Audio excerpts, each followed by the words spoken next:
I saw a clip somewhere that you were trying to get the officer who murdered George Floyd pardoned, and I just want to know what your reasoning was about that. Well, George Floyd didn't die because of the police officer. He died largely because of a drug overdose. But he had his knee on his neck. And we all saw the video. But the knee on the neck is actually an approved police technique that police departments taught Derek Chauvin to use. Do you know that George Floyd was saying, "I couldn't breathe," well before that restraining technique? And so why'd they use the technique if he already couldn't breathe? Well, because he was actually resisting arrest, and they had to restrain him. And they restrained him in a way that they were taught to do, which is the knee on the neck technique. Okay, so when does the technique end? Like when they die? Like he said he couldn't. No, I mean the technique ends when the individual stops resisting arrest. His cause of death was not asphyxiation; it was drug overdose. He had that was a part of it. Like he also had a heart thing, and like he was on drugs. But like he wouldn't have just died if he was standing there. Like they had his. Well, actually, there's an neck. argument to be made. According to the medical examiner, he was drug overdosing in real time. That it wasn't because of the police officer, Derek Chauvin, that put his knee on the neck.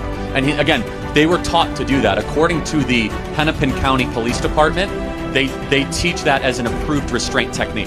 And by the way, this is just a broader point. Our whole country blew up because of this incident, and it was largely based on a lie. Largely based on a lie. We were all. What was the lie? The lie is that there was a white police officer that went after a black person just because he was black, and it just wasn't true. He was resisting arrest. Okay, but he killed him. Like that doesn't. Well, again, the county medical examiner disagrees. The county medical examiner in the original report. So then why did he get sentenced? Exactly. That's a good question. I'm saying. It's because it was largely a show trial where actually they were not allowed to submit evidence. Trial? A show trial. A show trial is an example where you put people on display or a show for a political purpose or political means. And this is an example of that, where Derek Chauvin was not given a fair hearing in this trial. He was not even allowed to use the police training handbook in his trial to show that he was taught to use that restraining technique. Okay, so what do you want to happen to Derek Chauvin? Like pardon.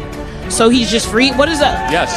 What message does that send to like? It's a message that you should get an actual fair trial and that you're not going to get a trial by media.